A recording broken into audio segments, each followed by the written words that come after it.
On this episode of Star Trek Discovery, we're talking about 403, Choose to Live. Right after these mystery sponsors give us some words that slide down our throats. Oh. That one went weird places.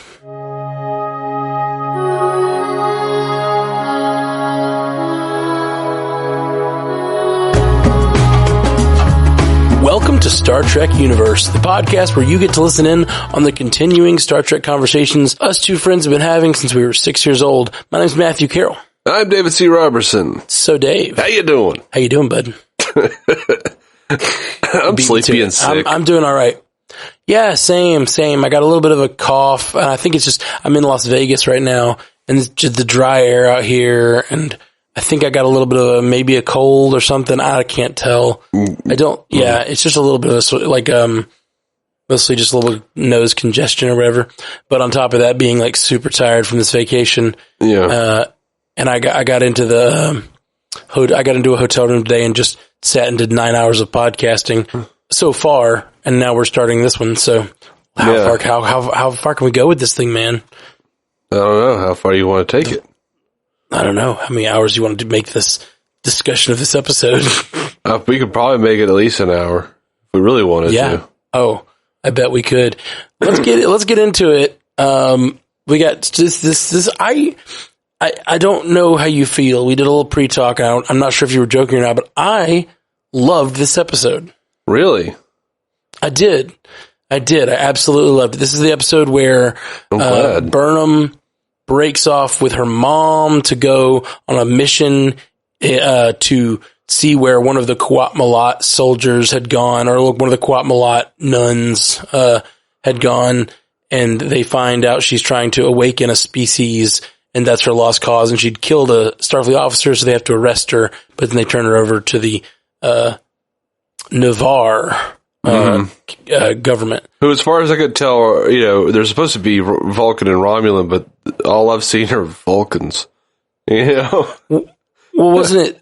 Is it that the Vulcans and the Romulans have now merged into one species? I mean, this is how many years later? Yeah, and they just look, man. Here's the thing. I'm an old school Romulan fan. I like the Romulans. I like the Romulans from Enterprise Incident. I liked them from Balance of Terror. And I love the Diane Duane books, So to basically come to this point where the species merged and they just, except for the Quat-Malat, who aren't even all Romulans, and don't display, many Romulan traits. Right, they're kind of anti-Romulans, right? Like they're the idea is like that they're, instead of being treacherous, which is like the Romulan way, they are the absolute candor. They're a rejection of the Romulan ethos or whatever. Well, somewhat. Like there actually was a great deal of honor, and I mean, now that I think about it, candor. And in some of the Romulans of the Diane Duane books, which I really liked. And there was honor among them in the original series. So it's great that they retain that. Because you're right, during the TNG era, it had very much become like, they're just a bunch of treacherous pieces of shit. Right. But, well, and I think, this may go against the Diane Duane books, which, I mean, they're not canon, but right, they're not canon, but it seems to me that what they're going for is that, like, the Romulans all along have been what the Vulcans would be without Sarek or whatever, Surak, sorry, without Surak, like, they were so dependent on their emotions, and the species, has such a bent toward, inflamed emotions, and it sort of drove them to this, like, sort of dark and secretive way that is, their culture is very based in deception, lots of secrets. I mean, at least in the Picard series, that's very much even still the way. I just read one of the Picard books, and they go to a Romulan homeworld during the evacuation, and they go into all this detail about how their culture is steeped in deception. Like, just to get into someone's house, you have to, like, solve riddles to get through because they're hiding their house. It is this whole thing. It may go against what those previous books, but it seems like the canon they're going with is that the Romulans are that, and that now after hundreds of years and reacclimation and, into the Vulcan, the destruction of their world, their reacclimation into Vulcan, fusing of the cultures, they've invited some of that Surak, teachings, and now they're a little less passionate in the same way and less deceptive. Yeah. It feels like Navarre, it feels like the Qowat Milat are like separate somehow from Navarre in a way, which I like that this episode solidified that a little bit. That they're like solidified that they are connected. Yeah, they're connected. I think they're just like a subculture within the Navarre culture, right? Yeah, but at the same time, it also kind of solidified that that's just those assassin nuns. Everybody else just became Vulcan. Right.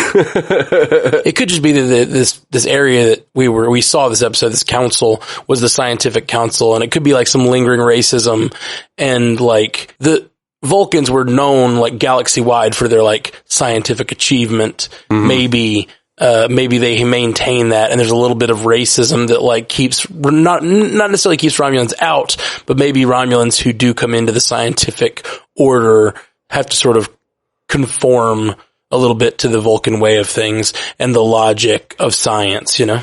I think about reunification with the little kid trying to learn the Vulcan ways and being intrigued by the teachings of Surak.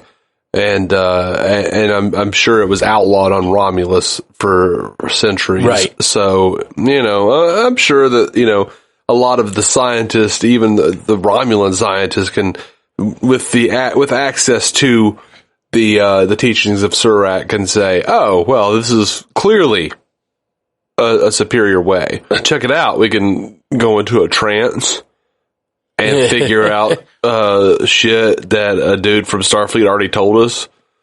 And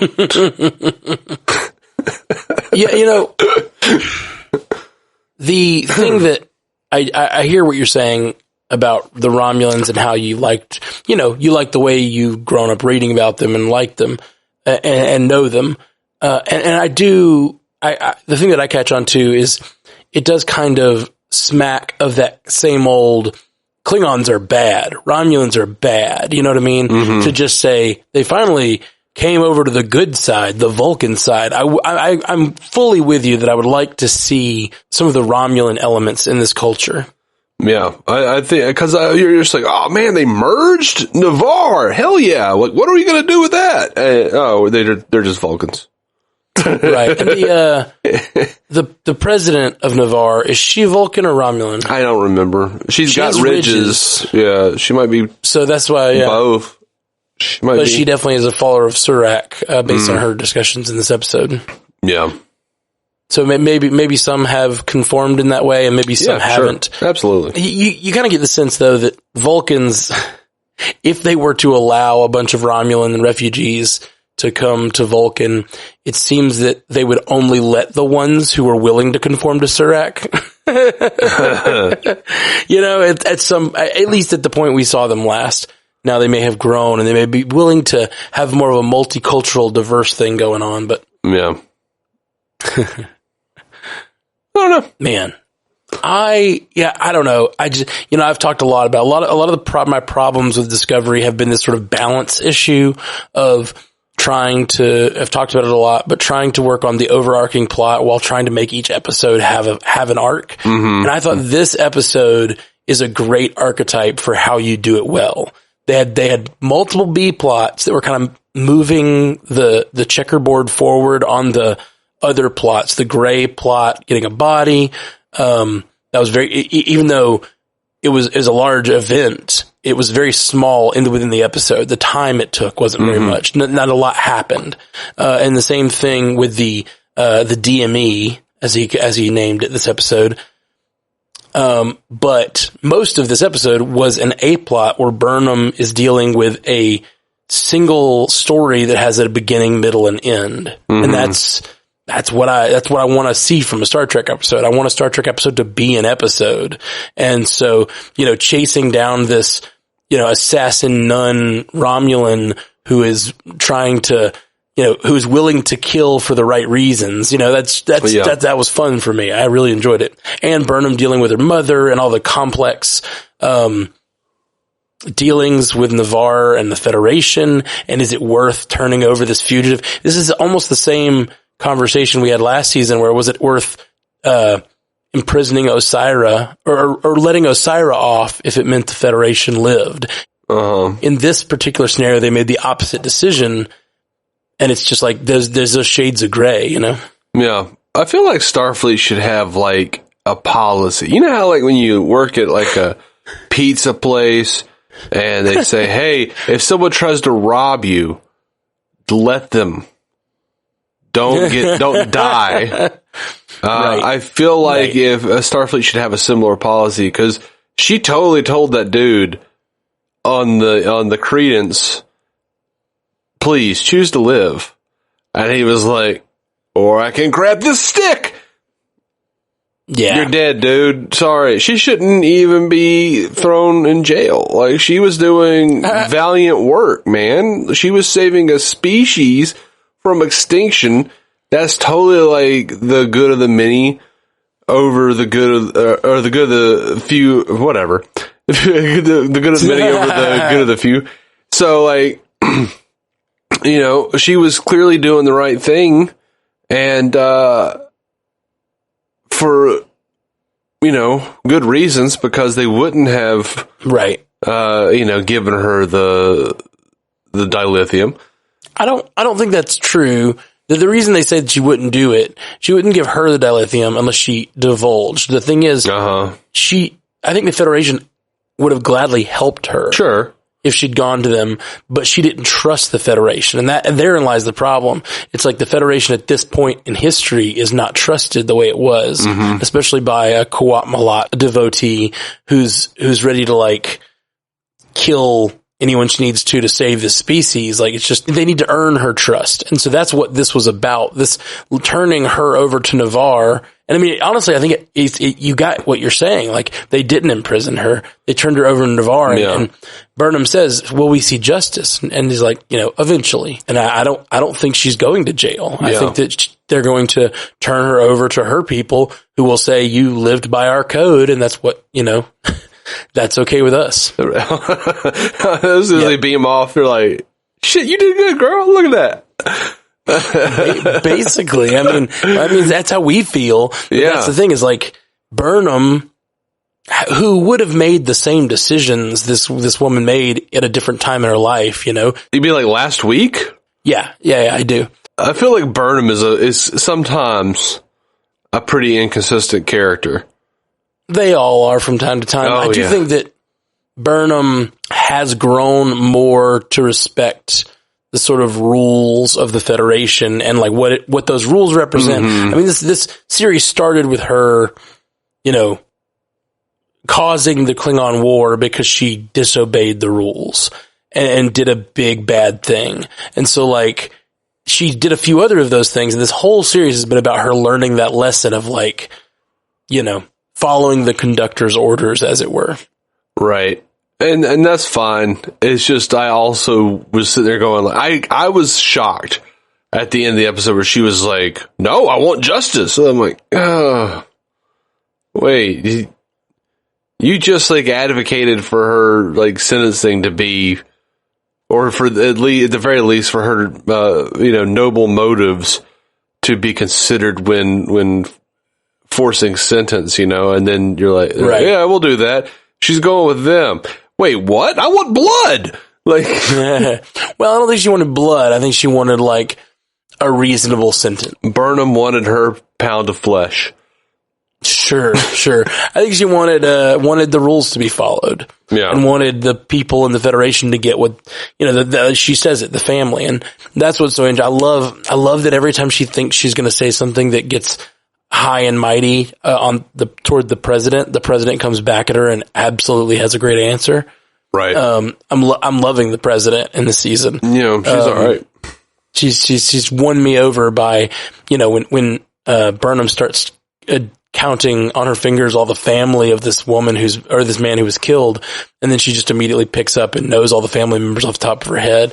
It's just really, really good. She's like, I know that. I just have to make a different decision because I'm worried about the next Navarian who wants to do this. I want them to trust the Federation enough to come to us. So I'm going to respect their culture. And so next time, maybe they will come to us because we will be the Federation who's worth trusting. Yeah. I mean, if you're trying to get these people in your Federation, maybe you need to respect their culture anyway. Like, I can't believe she didn't know that that's what was going to happen. I knew that that's what was going to happen. I'm like, yeah. I don't think I did. I don't know that I thought it was very likely when she willingly puts the handcuffs on at the end. I was like, well, she's turning herself in. They may allow this to she may go to trial. She may get, imprisoned or whatever. Mm-hmm. Until they need a badass warrior next season. I don't know. I feel that you didn't love this episode, but I really did. I was really on board with this one. Yeah, I was pretty bored most of the time, but it was like the opposite way of why I was bored last time. It was just like, okay, the pacing is really off this episode. I don't like Gray. I don't. Right. I feel no chemistry between Gray and Adira. Like, I just feel like they miscast Gray. Because I like Adira. I just feel like they miscast Gray. And remembering your statement last week about how they just keep making him this smiling angelic being. He did a whole lot of that this week. Yes, he did. I mean, he was in a ceremony where he was brought back to life. So at least this week it made sense. And I'm hopeful that all of that angelic being stuff is going to lead us into a place where now Gray is real. And Gray starts making real person decisions and stops being just this emotional support ghost. And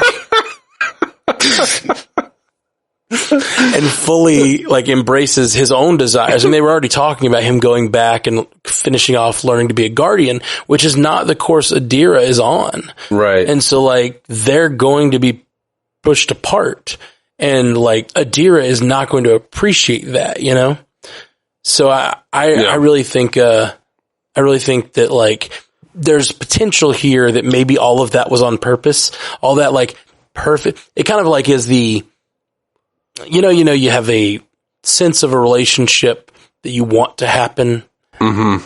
And you imagine the person you want to be with, and you know them, you get to know them. You're like, oh, they are this person. Then you actually date them and oh, this is different. This is not what I expected. Yeah. And I kind of can get a sense of this sort of, maybe sort of an allegory there, which I'm sure the Admiral would love to lay out in all those fine words that he uses. He does get paid by the word. That was a lot of analogy. It was a really good interaction between them. Yeah. So yeah, I did like that there was all these themes of paths and moving forward in your life and recognizing when, a certain time had ended, a certain path had ended, and it was time to choose life and choose another path. That was my favorite part of the episode. Loved it. It's an expansion of the Kuat Malat whole thing. I love it. I love that there's more to choose life than just those two words. And she explains it in such a beautiful way. And it really hit me in the heart of there's times in your life where you just reach the end of a road and it's so hard to know. And the darkness that crossed her face when she says, yes, in regular life, it's much harder to know when a path has ended. Yeah. Hopefully this is the end of Tilly's adorkable, awkward path. As she could get some confidence and move into another direction along another path. I don't think she'll ever be non-adorkable, but I do think she's probably leaving the Discovery. Go in peace. Yeah. I love her. I don't know. She's fine. I just, in the last couple episodes before this, they didn't do that with her. And I was fine. I was like, good. she seems a little more solemn, a little more interested in and figuring out what's going on with her, and there's something wrong with her. She's got something going on, and I'm all for like, hey, I need help. Something is different, but then they're all like, oh, she's got to get out of her comfort zone, which now means it's time for her to be so obnoxious. Which is kind of played. I'm like, you're a lieutenant now. Get your shit together. Stop being so obnoxious. I just get tired of the same old bits. And I think I think this is what actually kind of soured me on the episode. And I know a lot of people say it. And I normally just go, whatever. I don't really notice it. Oh my God, the whispering this episode. I didn't notice from the very beginning. Like, I couldn't hear it. Like, Burnham is like whispering to freaking Stamets in the engineering section. They're both like whispering. And then she's talking to Book and they're whispering. And I'm like, what is happening? What? Like, I can't hear. Anyway, I just got in a bad mood. Like, too many things in this episode, but I like stuff about it. Yeah.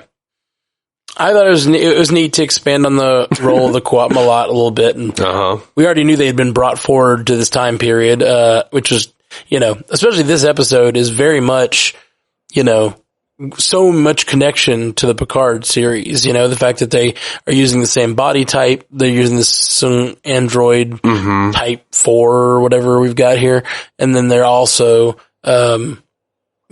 connecting it with the Quat-Malat. It's just interesting that they're really building into the canon these new things that Picard has introduced. Yeah, no, I think that's great. I wish it felt a little more organic, but at this point for me, it does really just kind of feel like, look at all these ties to Picard.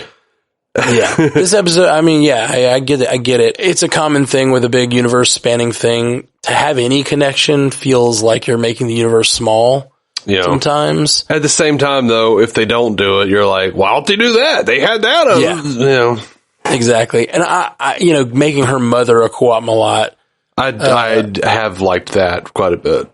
Yeah, I think that, and that gives us the door to like, yes, there's a Quat-Malat on the ship in Picard, and now her mother is a Quat-Malat, so it's like, there's just going to be more of that on the show.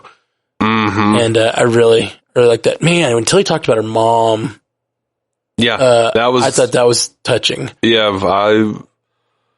I got a little misty. Especially when you've got Burnham standing there with her mom. Like, they all decided to jump, 10,000 years in the future. And it's like,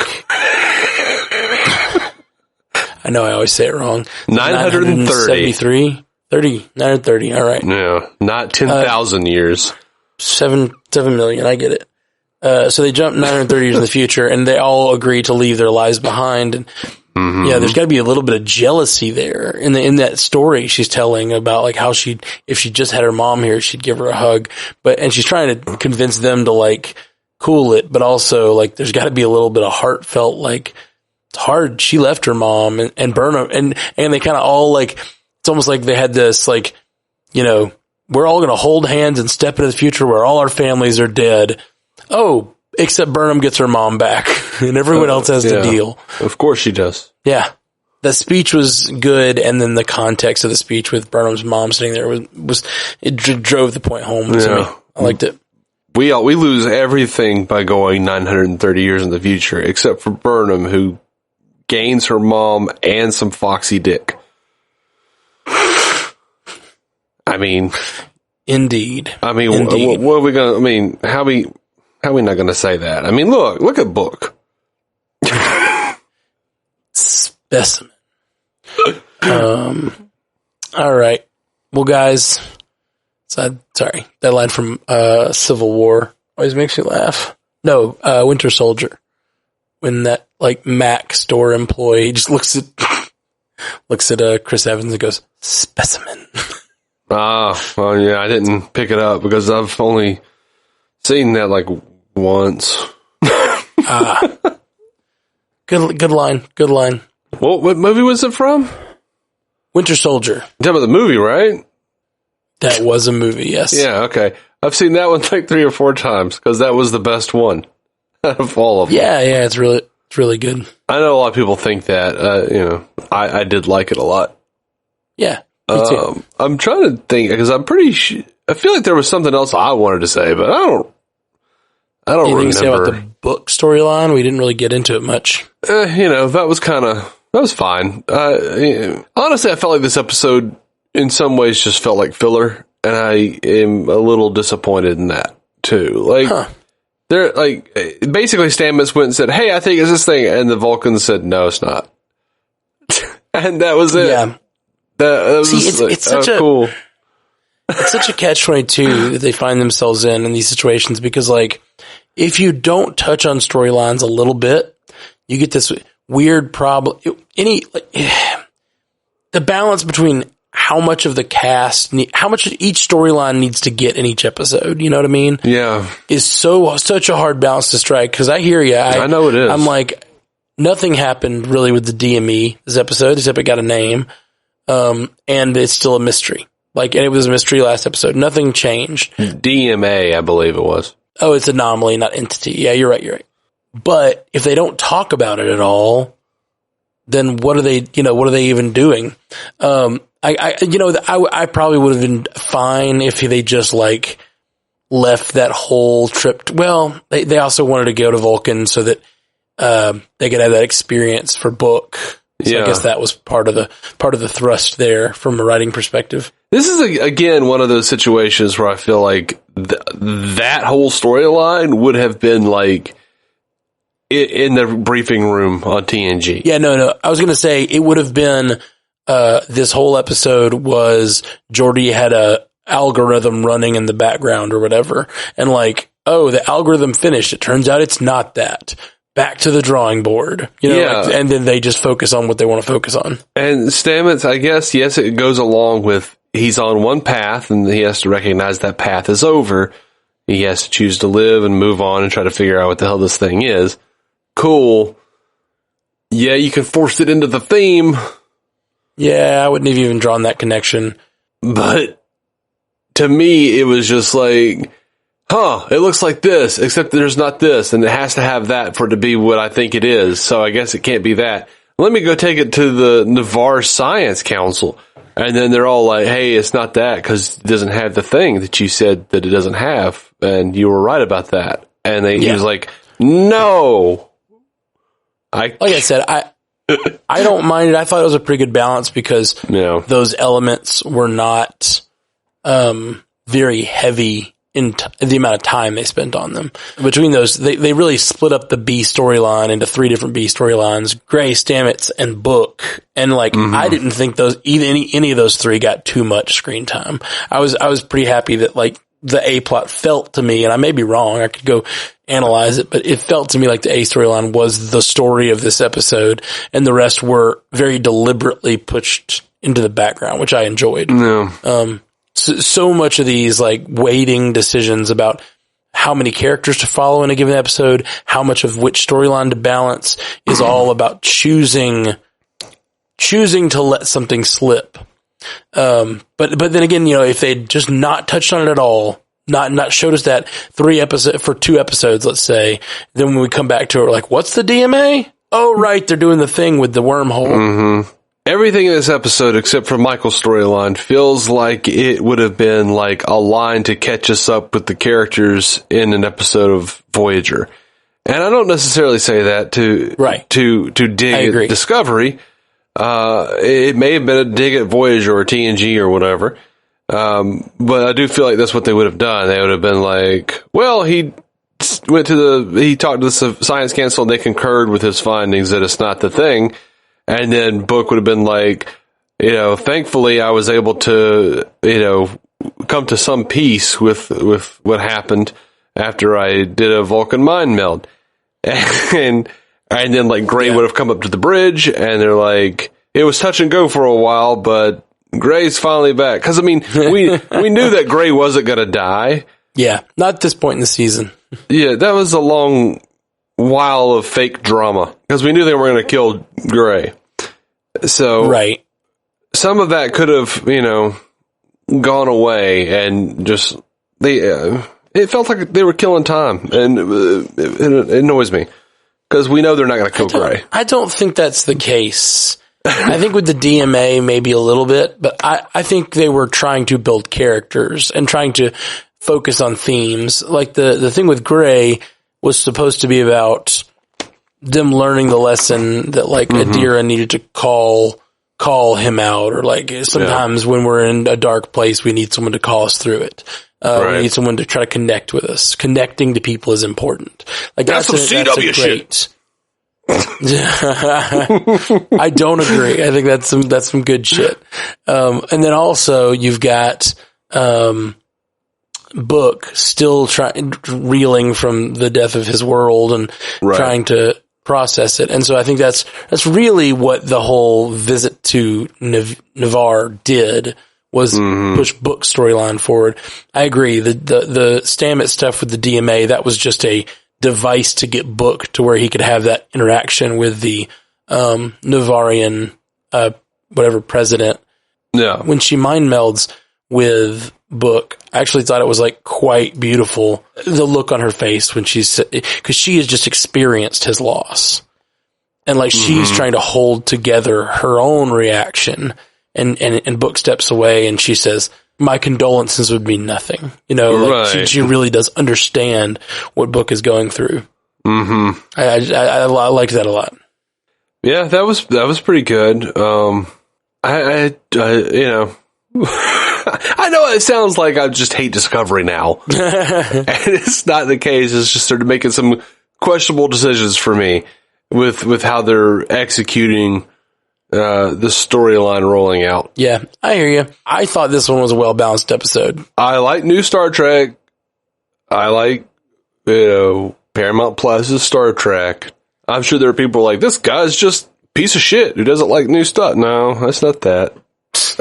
No, man, it's fine if you don't feel the same way and don't like an episode, but I just thought this one was well balanced. Unlike some of them feel very unbalanced. I thought this one was one that worked. Okay.